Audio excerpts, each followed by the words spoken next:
Ciao amici, benvenuti al Facile come Italiano. Hello everybody, welcome to Easy Italian. I'm Reza and in this session we're gonna talk about the weather. And well, weather in Italian, let me say in the first that the phrases are a lot. The words are not easy, maybe complicated. So please take your notebook and also your pen because I don't want you to come back to the channel, look for the video for some time, then find it and watch it over when you forgot these things. So write it and it would be easier for yourself. Now, let's start immediately because the amount is kind of a lot, so I don't want to take your time so much. So in the first, let me tell you that in Italian, weather means tempo, but tempo also means time. What is the difference? Nothing. You will distinguish them by yourselves by looking at the meaning of the context. Now, a key verb to use when you're talking about the weathers is fare, to do or to make. I've said it before. It's a very super useful verb. So please remember this. Now, let's start with the phrases. So the first phrase for sure is a question. How is the weather? How would you say it in Italian language? You would say che tempo fa. Che what? Tempo, weather, fa. Does, kinda. The third pronoun singular from fare. So literally it means what does weather do or what is weather doing, but you can translate it as how is the weather. But if you want to ask about the weather today, then you can say che tempo fa oggi. How is the weather today? Now, if you still want to tell how is the weather by yourself, you have to use the keyword fare again. Now, if the weather is hot, you would use caldo, that means hotness. Fa caldo, it's hot. Now, if it's cold, you would use freddo, that means coldness, so fa freddo, it's cold. If it's very hot or very cold, you can use that issimo that we used to add at the end of the adjectives.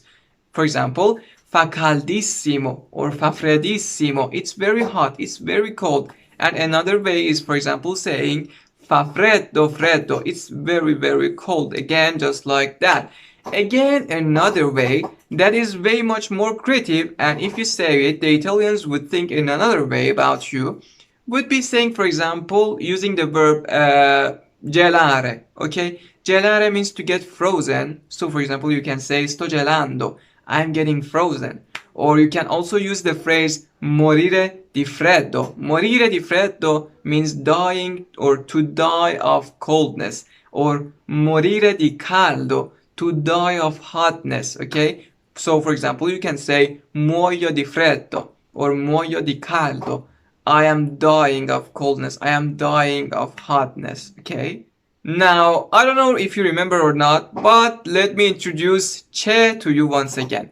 Well, che, I said, is a combination of chi and e. E means is, you already know, and chi means there. So che means there is.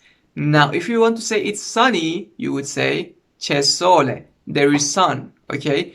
That il that I have put there, it's optional, you can use it or not. Some people do, some people don't, but commonly Italians don't use the article here. So c'è sole, there is the sun or it's sunny. You can use it in other ways too. C'è vento, it's windy, there is the wind, okay? Or for example, c'è nebbia, it's foggy. Nebbia means fog, so c'è nebbia, it's foggy. Now for vento and nebbia, you can use another form too.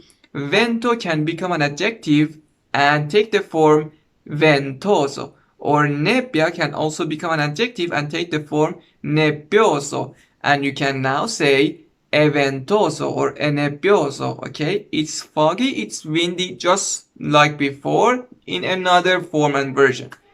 Now, let's talk about the sun. Well, I told you that when you want to say it's sunny, you would say c'è sole.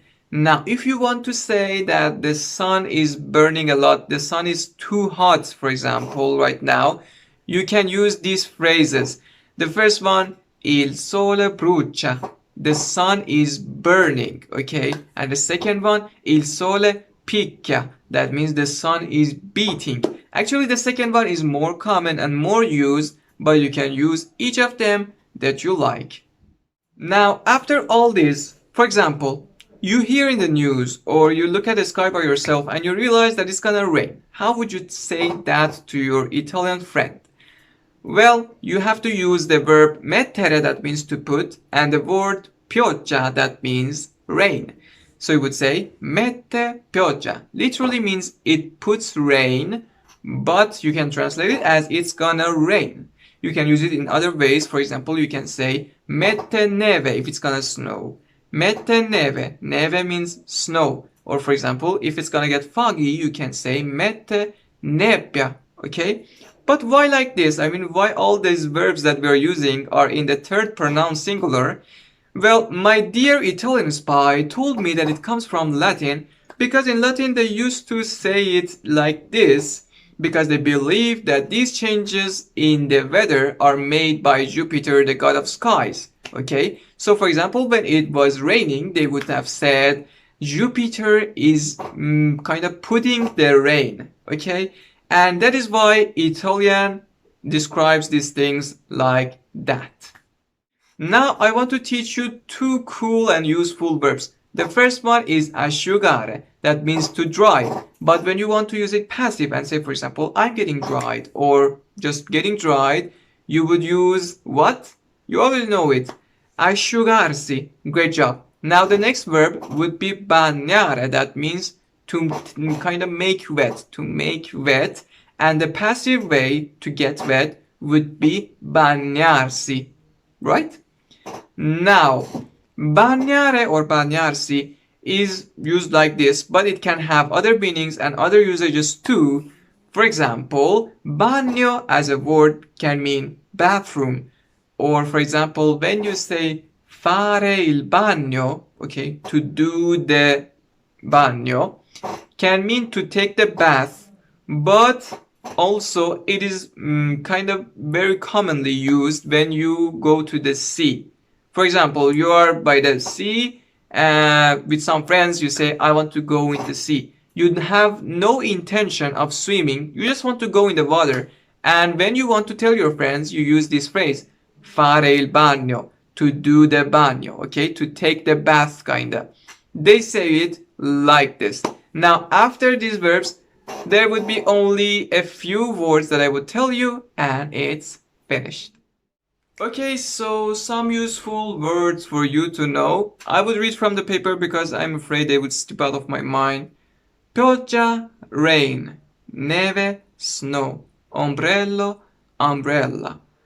Tempesto, storm. Tuono, thunder. Ghiaccio, ice. Fulmine, lightning. And the session is finished. This session was organized by me and also my lovely dear Italian spy. I hope you have learned everything you needed and also could have been able to follow the session the way you wanted. And a very, very good luck from me and also my Italian spies, both of us, to you. I hope to see you in the next couple of days. Remember to subscribe and also like the video. Goodbye.